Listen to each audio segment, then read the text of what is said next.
Alright, magandang oras po sa ating lahat muli mga kababayan, Luzon, Visayas at Mindanao at maging sa mga kababayan po natin na sa iba't ibang panig ng mundo. Sana po safe po ang lahat. Ano po?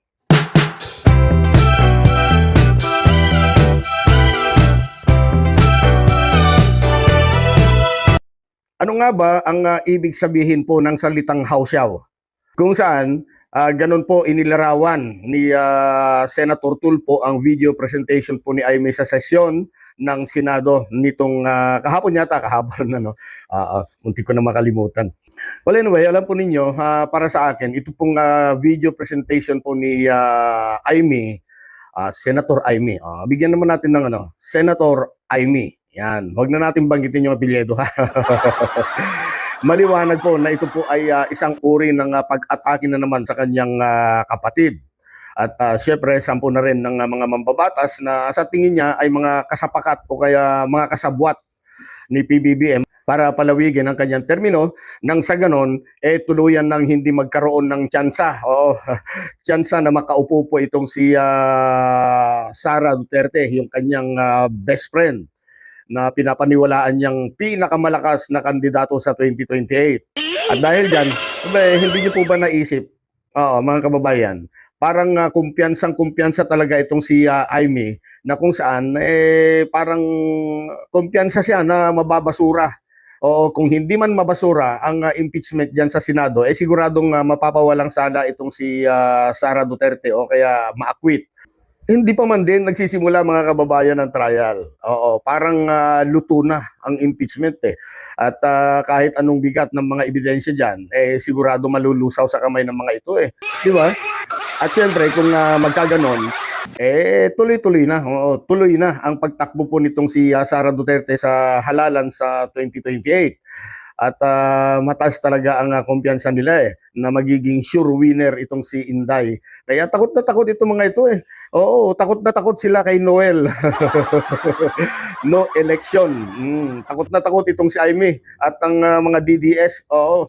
Nagkalat kasi sa SOCMED, sa social media po, lalong-lalo na po sa Facebook, ang mga post na gagawin daw Prime Minister itong si PBBM. Kaya maaring naaalarma na ang mga ito.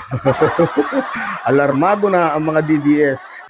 Alam po ninyo mga kababayan, halos 4 na taon na na binabanatan si PBBM. Pero hindi po naging matagumpay ang mga pag-ataking ito.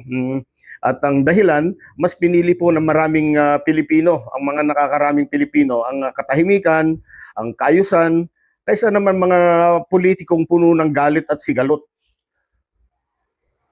Siguro hindi ko namang kailangan pa ipaliwanag pa o kaya elaborate pa sa inyo kung sino-sino yung mga politikong punong-puno ng galit. Oh, di ba? Mga ganun ba, yung talagang halos maputulan or malagot ang litig sa isa pa diyan itong si Respicio.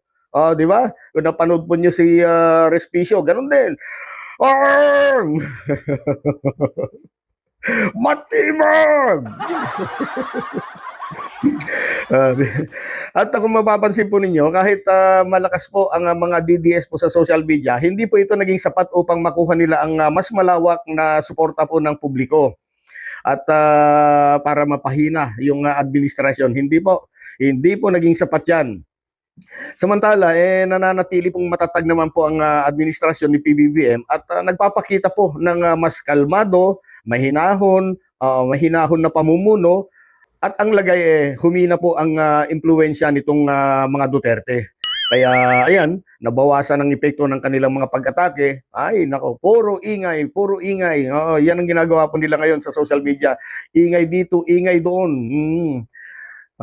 Itong si Baste na kung saan bakit hindi pa inaaksyonan ito ng ng DILG natin. Under po ng DILG po itong si Mayor Baste Duterte na kung saan ay nako, hindi po pwedeng kainin ng aso mga pinagsasabi. Ayaw ko nang banggitin, napanood nyo naman po siguro sa ibang mga video yan, hindi po magandang pakinggan. Lalong-lalo na po, ikaw ay isang lingkod bayan tapos ganyan ka magsalita. Ano yung sinabi niyang huli? Ayaw kong maglingkod sa gobyernong bangag. Ayaw mo pala maglingkod sa gobyernong bangag di umalis ka, mag-resign ka na dyan. Ba't nananatili ka pang mayor? Eh, di ba? Ayaw mo palang makisama, makitungo at ika nga'y makipagtulungan sa gobyerno ng bangag kung turingin mo. Tapos ikaw naman ay kapit tuko ka dyan. Kapit tuko ka. Ayaw mong bitawan ng pagka-mayor hanggat maaari. Baka mamaya sa susunod, ikaw naman yung vice mayor. Ako talaga, itong mga Duterte. Mayaan na natin ng mga yan. Ipanalangin na lang natin na sana ay mapansin naman ito ni Secretary Remulla. At ang pinag-uusapan po natin ay pag-atake. Ito na naman po, si Manang Aimee. Inatake na naman po ang administrasyon sa pamamagitan po ng isang video presentation sa kanyang privilege speech dyan po sa Senado. Pero ang masaglap, agad-agad naman pong dinurog ng mga taga-minority at tinawag pa nga po na hausyaw. Tinawag po ni Tulfo na hausyaw. At ito nga po, pakinggan po natin itong dalawang tulpo kung paano nila dinurog itong si Aimee. Si Aimee. Okay, pakinggan po natin. Madam Chair, I second the motion to strike that off our records, that video presentation presented earlier, Madam President. Because, Madam President, all senators of this chamber, be it the majority, be it the minority, we need respect, or we deserve respect, Madam Chair. We must not tolerate presentation of unparliamentary acts. Yung tayo, yung ating institusyon, Madam Chair, isisirain doon po sa video presentation. Nasisira po yung ating ika-nga institusyon. And what we're trying to do, Madam Chair or Madam President, instead of trying to regain ika-nga yung credibility of this Senate, ano na lamang po at babanatan po natin mismo ang ating institusyon. Wala pong iniwan yun, Madam President, nasisirain po natin ang sarili nating tahanan. Mabuti po sana kung facts-based po yung mga iprinisip na kanina. Haka-haka lamang po. Akala ko nga po, fake news yung pinapanood ko, which I believe is fake news, which I believe is just an opinion, an idea of one person or one group, Madam President. I think, so I therefore seconded the motion that that video recording be stricken off the records of the Senate. Thank you, Madam President. Take note of that. Next, we recognize Senator Raffy Tulfo.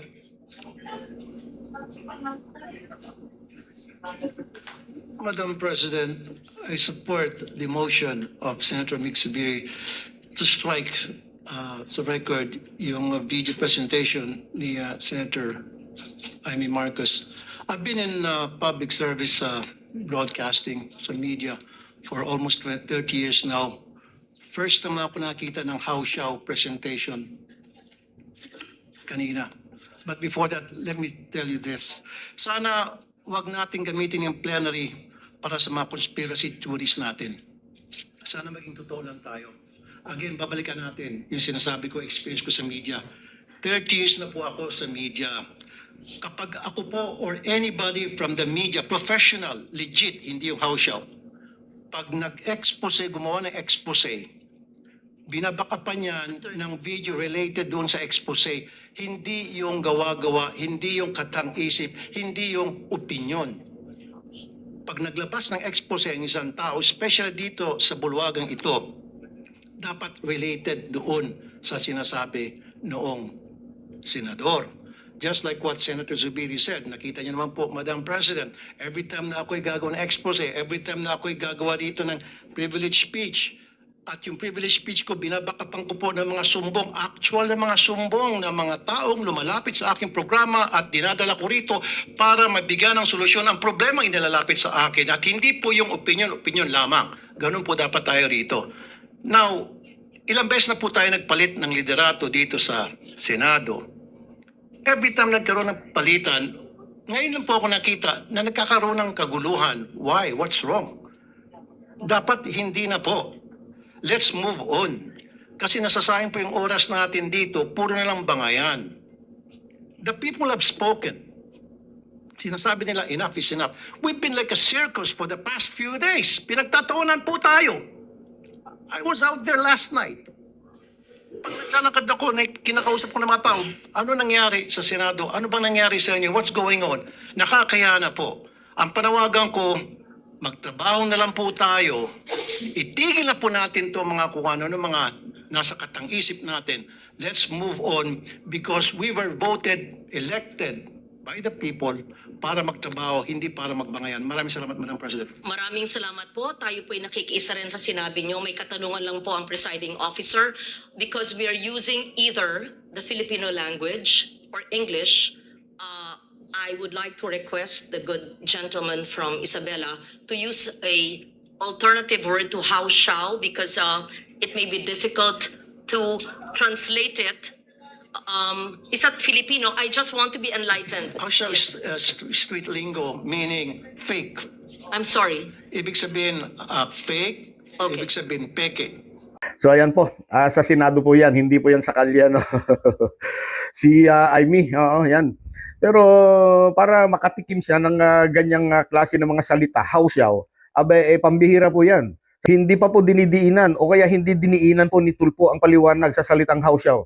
Ang ginamit lang niya na paliwanag dyan ay, or inelaborate niya yung salitang hausyaw ay peke, hindi totoo. Yan. Naging pamilyar din po sa amin, sa aming mga Ilocano, yung salitang hausyaw. At ang ibig sabihin ay palpalaran. Ang ibig sabihin po niyan ay palpalaran. Meaning, tsamba-tsamba. Yan. Bawa, kung nagluto ka ng tinolang manok, native na manok, ba talagang nakakagutom yan, no? At basta na lang may papaya, basta na lang may malunggay, okay na. Di ka naman naglagay ng luya. Kaya yun, malansa. Ganun po. Kung tawagin namin dyan ay lutong hausyaw. Yan. No? Ay sabi ko kanina, mga 5 minutes lang po yung gagawin nating video pero napahaba dahil po sa mga kwentuhan. Ano? Pero okay lamang. Ganun pa man, muli po akong nagpapasalamat po sa inyong pagtatyagang. Tama ba yung Tagalog na yan? Pagtsatsaga. Pagtsatsaga na manood po dito sa aking munting channel. Hanggang sa muli po, mapayapang oras sa ating lahat.